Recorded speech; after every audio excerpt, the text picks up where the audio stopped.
Hi, this is Junama, the Junama Talk Show, and welcome once again.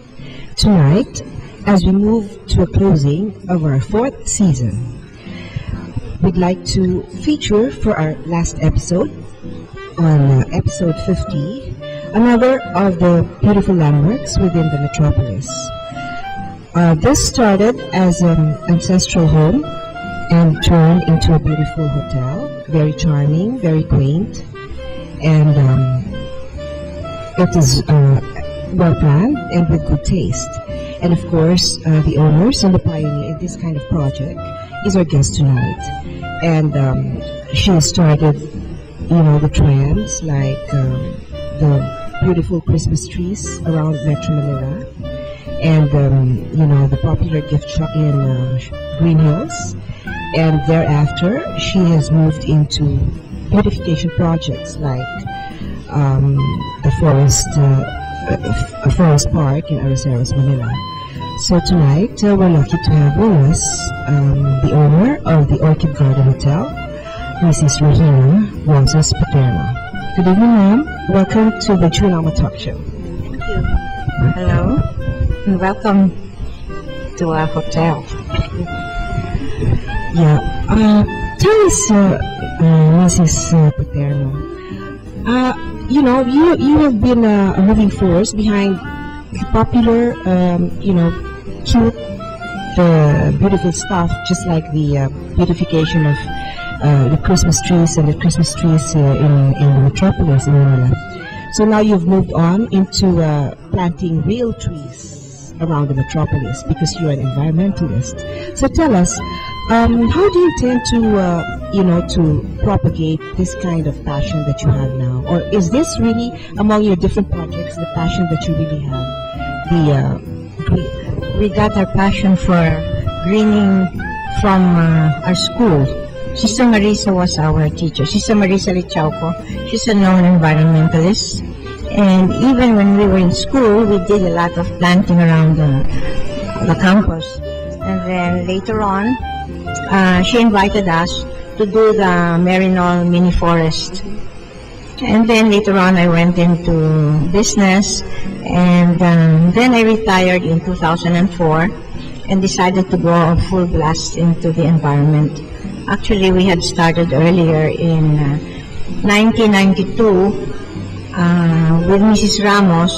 We joined the Clean and Green program, and we started planting all over. But we decided that it would be better if we concentrated in one area, which was the Arroceros lot that used to be the decks. Like you said, your mother used to work there. Yes. Mona Balisno, right? Well, anyway, so it was like a jungle at that time, but there were 150 trees that were more than 100 years old. So it was the perfect place. So Mayor Lim offered it to us if we wanted to make it into a mini forest, because he wanted it also for educational reasons for the people of Manila, for the students, to have a place where they could learn how to appreciate nature. So we started, we had a fundraising in Malacanang with Mrs. Ramos, and we were able to get the seed money. So when we were ready for that, we did some research. We went to Los Baños, And then we went to the Araneta School of Agriculture. And then we started researching. Then Sister Marisa was mentoring us. And so when we were ready, then we started the first plant. That was already in 1994. We actually began 1992, but by the time we were ready for the first planting, it was 1994. So from there, we watched it grow, and we would go there once a week, then later on once a month. And then one day, we came into some trouble because the city of Manila, under the new mayor, it was then Atienza, because Mayor Lim had ran for the president. So the new mayor was then Atienza. He wanted to do something else with it. Of course, we put up a fight, and eventually, we even went to as far as having a lawsuit. But before that was resolved, Mayor Lim was the mayor again, and so he gave the place back to the group to work on. That's the Winner Foundation. That's the group of Mrs. Ramos. And so with this group of ladies, then we continued again. And from then on, we managed to keep it alive and restore it, because during that time, when they built that school there, they got about 2,000 square meters of the lot. It was all destroyed because of the construction. So we had to start from scratch. And now, you've been there, it's quite okay again. And we get a lot of students that go there from the schools of Manila, like De La Salle Benilde, Sambeda, Polytechnic, all kinds of students, and they go to Hello, the Regina Talk Show. Welcome once again. So to continue from our discussion, we have our special guest tonight, Regina Roces Paterno, who is very much involved in the forest park in Arroceros. So, okay, ma'am, you were talking about, the schools that were getting involved at the Arroceros Forest Park. And I was there last Earth Day, and it's a very nice, breathing area for the metropolis. But I just want to, ask about, because I saw around, a lot of street children and a lot of vendors loitering around outside. And all of a sudden, also in the Ross Boulevard area, there were a lot of vendors sleeping there. And, it sort of pains our, systems that we see all these hungry Filipinos scattering around. So how do you propose that, a development like the Forest Park can multiply and contribute to, the development of the metropolis as well as global warming? Well, our purpose really is to spread the word that the environment is important for all of us. So what we do, we gather 150 street children every year during Earth Day, and then we treat them to storytelling and tour of the forest, tree planting. We make them love the forest, because in the future, they will be the ones to take care of the forest for us. And we want it to be really friendly to everyone. We want everyone to feel welcome, to use the forest and to go there, because that's the reason that we put it actually, to benefit everyone. First, to tackle pollution, because the trees absorb all the carbon dioxide, and then to also give a place where the people from Manila will have a respite, a place for resting, and then education for the future generation. So that's the whole point of the Earth Day. So do you intend to multiply this template?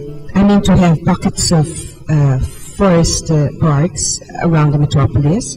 At the same time, because our main thoroughfare, the EDSA, is like a concrete jungle. And I read somewhere that, for instance, in countries like Mexico, they have devised out a method whereby they grow plants onto the concrete poles in the highways. And, they have a special kind of soil whereby the plants can climb up and grow the roots. So that, and at the same time, these plants will give off the oxygen that's needed in the environment. So do you propose that later on, when you multiply the forest part, you can also plant in our highways? Well, the truth is, the group that started the forest park, we were then in our 50s, but now we're all in our 70s. So we really have to train a new generation like your group to take over. But as much as we can, we want to spread the word and encourage different groups to do little forests, even smaller ones, in their communities. Okay, so there you have it, folks. To support the greening of the metropolis, the Philippines, and the world. In the meantime, before I forget Mrs. Paterno, because we both came from Marymount, and Marymount is known for being an environmentalist and propagating all this, working and harmonizing with nature, with all the forests, many forests that they have in the campuses. So would you suggest that our school will also take the lead in, greening the city and the country? I think they're doing that because most of my friends they fix their gardens in the places where they live. I myself, when I transferred to the new subdivision where I moved into in the late 80s, one of the first things I did was to make a park. I worked together with a group that lived there, and then we put a park. So I think most of the girls from Miriam, that we're so used to having a forest in our campus, I think we should duplicate that. I think now Miriam has opened a school in New Valley, and one of the plans that they have is to put a mini forest there also. Would you like to appeal to the politicians? Because right now, our politicians are composed of either, the actors or the masculinized, as they say, essentialistas. I mean, maybe, the Marymounters with good taste can take over in trying to transform our whole metropolis into a whole garden, to take part in the landscaping of the whole metropolis, to beautify it, because after all, to beautify and to simplify is to also bring the bottom line, to also encourage progress, cleanliness, progress, and beauty. So, it's very important that we choose wisely and empower only leaders who are mentally stable, who are normal, right in the middle of the whole spectrum. So, do you have other parting words to say, Mrs. Paterno? Well, I'd like to thank all the people who make an effort to preserve our environment, because it's so important for the future generation, because this is our home, our habitat. We have no other. That's the planet Earth. Thank you. Okay, so thank you for watching, and please do stay with us, because shortly we will also feature the very cozy, very quaint hotel, the Orchid Garden Hotel. Thank you, and see you soon. This is Juno for the Juno the Talk Show, and welcome once again to our 4th season. See you.